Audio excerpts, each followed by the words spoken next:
Hello, Nigerian. Welcome to another exciting episode of Rubbing Minds. I'm your host, Latasha Ongube, still standing in for Ebuka Ubiuchenju. I apologize. Excuse me.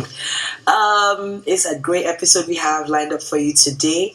I have in the studio the editor, head of content editor of BellaNaija online, Adesola. Welcome to the show. Adesola Ade-Unuigbe, correct? Where is it from? So it's actually an Edo name. Interesting. It's a mix of Yoruba and Edo name. Very interesting. Yeah. Kind of sounds like my surname, Unuigbe. Yes, yeah. There we go. It's been a very exciting week. We've had very interesting indeed. There have been quite a few mishaps here and there. A little bit of friction. I'm talking, of course, about some allegations that arose on Twitter last week or so, early this week, regarding a certain entrepreneur and her husband who were fingered by some of their employees, talking about unpaid salaries, Ponzi schemes, all of that. Gloria Say was fingered with her husband, Muiwa, and we tried to get some of the disgruntled employees to come to the show and talk about their grievances. Unfortunately, a lot of them who we had booked to come to the show were unable to. Some of them cancelled at the very last minute. They said that they've been feeling threatened, they've been feeling under pressure, and one begins to wonder in a country like Nigeria why people are unable to speak up. I mean, you have people who blow the whistle on one end, and then when it comes to following up, they're unable to because of pressure. They feel like people aren't hearing them, the legal system, the justice system, all of that is not really in place. I really hope that before the year runs out, possibly they will come to the show and speak with Ebuka because we all want to hear what they have to say. We also reached out to Mrs. Gloria Osei, and she was unable to, or rather she was unavailable for comment. So Gloria Osei, if you're watching with your husband, Muiwa Folorusho, the floor is open. Rubbing Minds awaits you. We would love to have you on the show. So enough about that. It's Fashion Week. It's been Fashion Week. Yes. Very exciting stuff. Very Very exciting. In case you don't know, Lagos Fashion Week has been on. It's been running now for about 4 days, and it's come to an end. It ended yesterday. Right. And the mood in the air, very sartorial mood, has been very heavy. It's a lot of fashion, a lot of style, a lot of designers, a lot of international visitors coming in, international press, international designers, models. We've had a lot of celebrities on the runway this year. Adesola, let me give you a chance to speak, okay? I want to hear from you. Okay. Content lead, content director, editor, BellaNaija Online, arguably one of the most powerful lifestyle platforms out of Africa, period. Fashion and lifestyle, that is your forte. Feel-good stories, uplifting stories about Africans and what we're doing globally and, of course, on the continent. It's a real honor to have you here in the studio. Thank you. Honestly, it is. But let's get into the meat of Fashion Week. Okay. So I know that there seems to be a strong movement for plus size, that you are advocating for plus size women and plus size bodies in general. And your voice is loud in that space. I mean, other than the obvious reasons, but then tell the world why. Why is your voice so loud? Okay, so I think one of the major reasons why my voice is loud is because I am a plus size woman. And so I'm a plus size woman who loves fashion, right? Mm-hmm. I love to look good, I want to feel good. And I noticed that there aren't a lot of Nigerian designers who really cater to that. And so I keep trying to just be vocal about it to make more people aware that, look, there's a gap in this industry that you can feel. And there are a lot of plus size women in Nigeria, in Africa, and there's nothing wrong with that. So how about just making us look good as well? So yeah, that's why my voice is loud in that regard. So tell me, if the average Nigerian woman is above the standard sizes, or shall we call them straight sizes? Mm-hmm. So if the average Nigerian woman is not straight size, who are the designers creating their looks for? All this runway content that we see, all this editorial content in forms of lookbooks and things like that, who is it all for? So I think that just because I'm an advocate for plus size designers and fashion, it doesn't discount the fact that, there's a wide spectrum of women or men who need to be clothed, right? And the industry itself, it's a wide spectrum. So you have people that are even from like size 0 to 2 who also can't find the right outfits, they don't have enough representation and all of that, as well as people that are basically size 6 to say 14 and they have things a bit more easy. So I would say that the Nigerian designers, they're catering to everybody, and it's important to know that a couple of years ago, the industry was very fragmented. And what I mean by that is, if you wanted to get something, all you had to do was give your tailor. You'd go and give your tailor the material or you buy it from abroad, right? But now we have Nigerian designers actually creating pieces for people. And so it's, it's a different ball game now. Yeah. Nigerian designers are cautious enough to be more inclusive in their designs, or they're becoming more conscious. I mean, there was one show this fashion week. It was, I believe, by ASEAN. He's a menswear brand that's a very size inclusive brand who showed on the runway this year. What did you think about his collection? Because he's menswear, but he's size inclusive. So he had models of different sizes and heights and shapes on the runway. What were your thoughts seeing that on the runway? So I think it's very important that fashion should be as inclusive as possible. And sometimes it pains me to see just slimmer ladies on the runway, because that's not the definition of. It sort of creates this idea that only those people can walk the runway, and I don't think it should be that way. So I'm very happy to see that these days designers are being more inclusive and being more intentional in their runway displays. But are they really becoming more intentional and inclusive? I mean, that's just one show amidst tens, like 50, 60 shows. That's just one show. Right, but Rome wasn't built in a day, right? So it takes the little steps for us to get to where we're going. So even for those little steps, I think it's important to celebrate those people that are already doing it, so that other people can see that, yes, these people are getting celebrated. How about I also do something to be inclusive? I mean, not to toot my own horn. Of course, you do know that Yes. I own the ATC, or About That Curvy Life platform, and our collective was the very first ever one to bring inclusive sizes to the runway in 2016. And we went ahead and did that again in 2017, both in Lagos and in Ghana. And since then, it's been, somewhat challenging to see designers get into that and sort of expand and carry that vision and run with it. But let me spin this a little bit, because you're media, you're not a designer, so I can't throw all the designer questions at you. I mean, there's only so much that you can say. But do you not feel like the media has a responsibility to project that inclusivity in the visuals that we see? Because I know I've read somewhere, or someone once told me that the media doesn't change what you think, it changes how you think about something. And so because our brains process images 1,000 times faster than they do words, when you go to a website, for example, and you run through it from start to finish all day, and you're on its Instagram and you're on its Twitter, and all you're fed is images of women that look a certain way every single time, do you not think that it sort of like shapes the psyche of what people come to term as normal, as what is a normal sized person? Yeah, so I think that the media definitely has a responsibility, and that's why for a platform like BellaNaija, one of the core things that we always aim to try to do is to celebrate Africa, celebrate, real stories, so we especially look out for how to celebrate people, no matter how they look or no matter what they do, how they look really. And so yeah, I think the media definitely has a responsibility.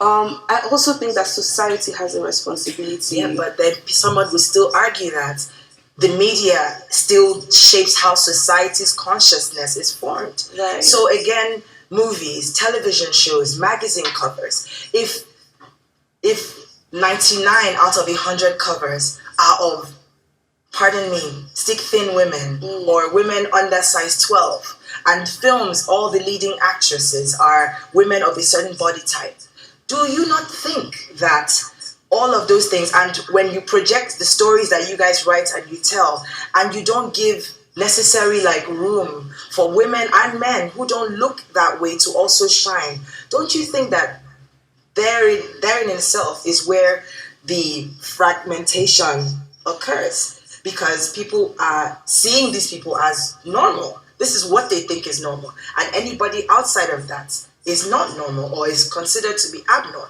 Do you know what I mean? Right. So I think what I would say is that, the media can't create things that are not there, or the media shouldn't create things that are not there. True. Right. So if we have more plus size women and men wearing these things, who want to be seen, who are putting themselves out there, then the media is also going to pick it up.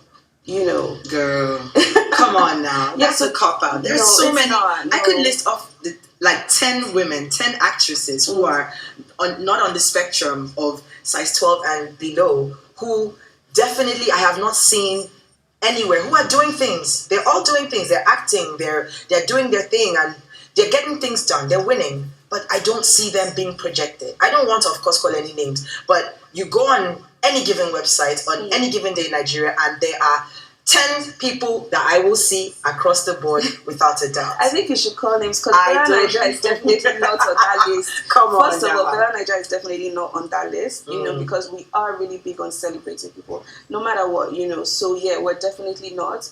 But I do believe that even the people that are already doing it, they should be commended for already being inclusive in their news coverage and all of that.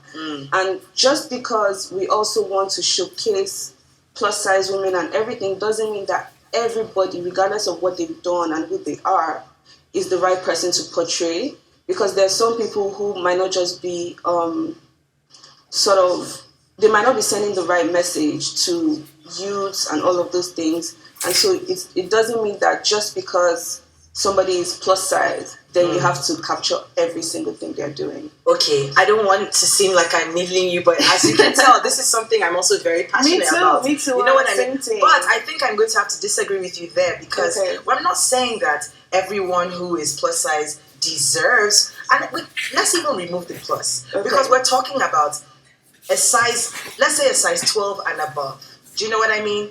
Society terms, they sort of like to box people. So there is what is now considered the acceptable curve, which is women with a smaller waist, larger hip ratio, and like a larger, boob ratio to their waist. And so if you have that Coke bottle shape, then you are acceptable even when you go up to size 20. Do you know what I mean? But if your shape is not built in that way, then automatically you don't get that pass into that hall of the haloed ones or whatever. But do you understand what I'm saying? I understand. And so that body type already is it's already categorizing people and placing them here and there. Do you know what I mean? And so going back to what I disagreed with you about, which was saying that every plus person needs, or it's not every one of them that needs to be spotlighted, because they may not necessarily be showing the kind of values that you guys stand for. No, are you bringing it into BellaNaija? Because that wasn't. No, absolutely not. But what I'm trying to now say is, this is a really tricky one, because I don't want to call names. I really don't. I think maybe you should. No, but I think that it's enough that you on your own, you are doing what you need to do, and you're doing what you feel you have to do. Yes. I just hope that other platforms who are watching, and I know they're watching, other platforms who are watching also get to understand the message and the responsibility that they have in society in telling stories, because there are a lot of young girls out there who are suffering from body image issues, and they are seeing these images on TV, on the blogs every single day, and they're thinking that if I don't look like this, then I can't be put on in this way. Right. So just to bring it back home to plus size fashion, I do think that Nigerian designers also need to embrace plus size women more, and so include them in your lookbooks, include them in your collections, and throw these things to the media, right? Beauty campaigns as well. Yeah, exactly. We need to use more plus size women in the fashion industry, because they also love fashion, and that's the truth of it. And not just even plus size women, really. All the outliers, albino women, women with physical challenges, and so on and so forth. Even women with dwarfism, because there is a whole spectrum of women out there. Right. I always disagree when people say African women are naturally more endowed. I don't believe that. I understand what they're trying to say, but I don't buy into it, because we are just as many as each other. There are just as many slim women as there are curvy women, and there are, do you know what I mean, robust women and men. So I don't feel like one body type is better than the other, even being a curvy woman myself. So I hope you understand that it's all love, girl. I do. It's all love. Thank you so much. Right. But let's move on a little bit to the art of storytelling, which is one of the things that BellaNaija is famous for. Is like that's one of your things, telling great stories and creating great content. And many people think that the art of storytelling is something that is difficult and complex and is reserved only for skilled members of society, which really couldn't be further from the truth. Excuse me. Whew. But I want to ask, how does BellaNaija come about its story formats every single day? So tell me, how many stories a day do you guys publish on the website? I don't think that's something that I can count and say. Wow. Yeah, just because we have so many categories. BellaNaija has a lot of room to cover, right? We do lifestyle, we do weddings, we do beauty, we do movies, we do Nollywood, we do news, so there's a lot of things that we do and a lot of categories. So I'm not sure if it's possible to say we do X number of posts a day. So 100, 150, probably more than that. Maybe one of the viewers should go and count it. Wow, that's a lot of stories. That's a lot of content. Yeah. How do you guys sort of grade what is relevant and what isn't? Do you have like a yardstick that you judge things by?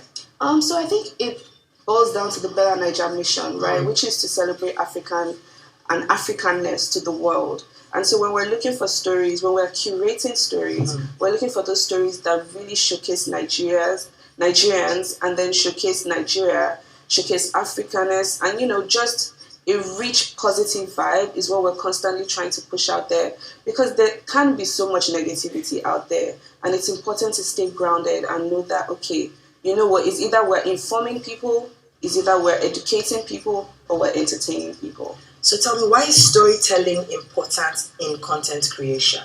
I think it's very important because, like you said, you mentioned something earlier that it's easier for you to remember what stories that you've heard, as opposed to just even reading something. So that's why movies are really great for us, because when you see, it's able to evoke so much emotion from you, as opposed to maybe if you had read the book or something like that, So storytelling is very, very important for everybody, because you need to be able to connect to your readers, your viewers, and get them to feel that emotion that you're trying to convey.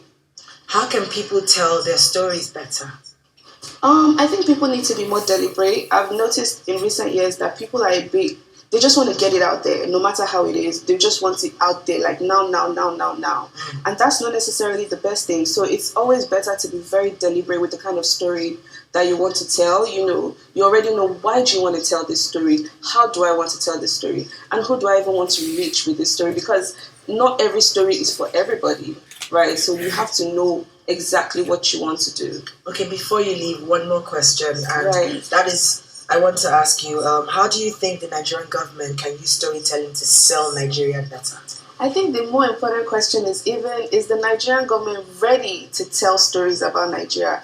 Because there's still a culture of silence, right, about some aspects of Nigeria itself that the Nigerian government is not yet ready to admit to, that they don't want to put out there. There's still so much cover-up on so many issues, and we all know these issues. So the first question is the Nigerian government ready to be honest about Nigeria's story? There we have it. We have to go on a quick break. Adesola, thank you so much for coming to the show. I'm so honored you came in my time. Thank you again. Nigerian government, you've heard it. Everybody, you've heard it. We have to tell our stories, and we have to tell them better as a people and as a country. Don't go anywhere.